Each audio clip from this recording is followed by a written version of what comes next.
জুবিনৰ লগত ষড়যন্ত্ৰ হৈছিল নেকি? এই ব্যক্তিজনৰ লগত অন্য কিবা ষড়যন্ত্ৰ হ'ব পাৰে। কিয় বাৰে বাৰে ভাগৰুৱা জুবিনক পানীত নিয়া হৈছিল? ভাগৰুৱা এজন ব্যক্তিক বাৰে বাৰে পানীলৈ লৈ যোৱা হৈছিল।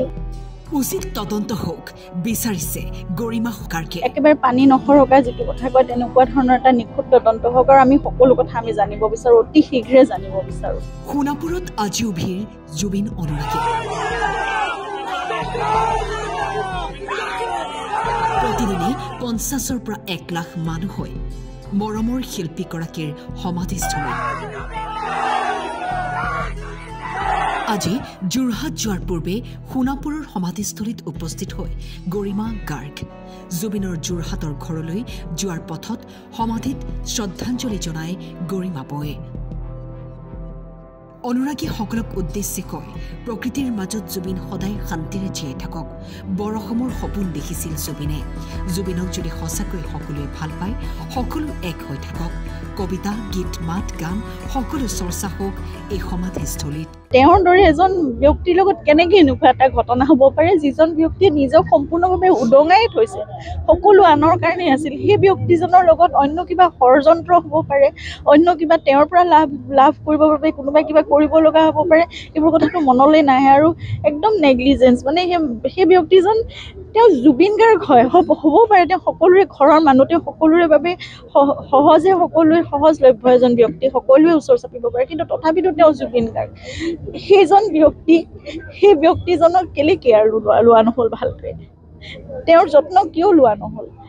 ভাগৰুৱা এজন ব্যক্তিক বাৰে বাৰে পানীলৈ লৈ যোৱা হৈছিল, লাইফ জেকেট নোহোৱাকৈ পানীলৈ লৈ। তেওঁৰ নিৰাপত্তাৰ কথা কোনে চিন্তা কৰিছিল? আমি খৰতকীয়া হোৱাটো বিচাৰোঁ, সেইকাৰণে আমি অনুৰোধ কৰিছোঁ ফাষ্ট ট্ৰেক ইনভেষ্টিগেশ্যন হ'ব লাগে আৰু সকলো ন্যায় ব্যৱস্থাৰ ওপৰত, আইনৰ ওপৰত সম্পূৰ্ণ আস্থা আছে আমাৰ। গতিকে যিহেতু চৰকাৰেও খুব গুৰুত্ব সহকাৰে কথাটো লৈছে বুলি আমি বিশ্বাস কৰিছোঁ আৰু আইন প্ৰক্ৰিয়াটো তেনেকৈ আগবাঢ়িব। আমাৰ যিমান যি সহযোগ লাগে, যেতিয়াই যেনেকৈ লাগে, আমিতো আমাৰ ফালৰ পৰা আছোঁ আৰু আমি পৰিয়ালৰ লোক হিচাপে বা সকলোৱে বিচাৰিছোঁ, কাৰণ জুবিন সকলোৰে পৰিয়ালৰ এজন ব্যক্তি আছিল।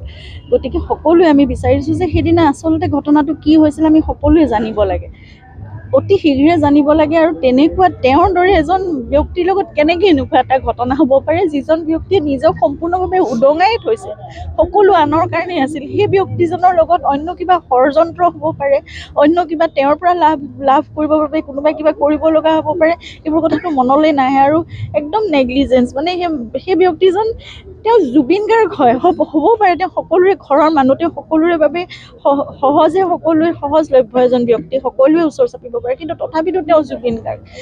সেইজন ব্যক্তি, সেই ব্যক্তিজনক কেলে কেয়াৰ লোৱা নহ'ল ভালকৈ, তেওঁৰ যত্ন কিয় লোৱা নহ'ল? ভাগৰুৱা এজন ব্যক্তিক বাৰে বাৰে পানীলৈ লৈ যোৱা হৈছিল, লাইফ জেকেট নোহোৱাকৈ পানীলৈ লৈ। তেওঁৰ নিৰাপত্তাৰ কথা কোনে চিন্তা কৰিছিল? গতিকে তেনেকুৱা এই বস্তুবোৰৰ সম্পূৰ্ণ তদন্ত হওক, ভালকৈ হওক আৰু একদম কোনো একেবাৰে পানী নসৰকা যিটো কথা কয় তেনেকুৱা ধৰণৰ এটা নিখুঁত তদন্ত হওক আৰু আমি সকলো কথা আমি জানিব বিচাৰোঁ, অতি শীঘ্ৰে জানিব বিচাৰোঁ। লগতে ন্যায় ব্যৱস্থা ক্ষিপ্ৰতাৰে কৰি জুবিনৰ মৃত্যুৰ ৰহস্যৰ উদঘাটন হওক কামনা কৰিছে গৰিমা গাৰ্গে। সোণাপুৰৰ পৰা অজয় তালুকদাৰৰ ৰিপৰ্ট, টাইম 8।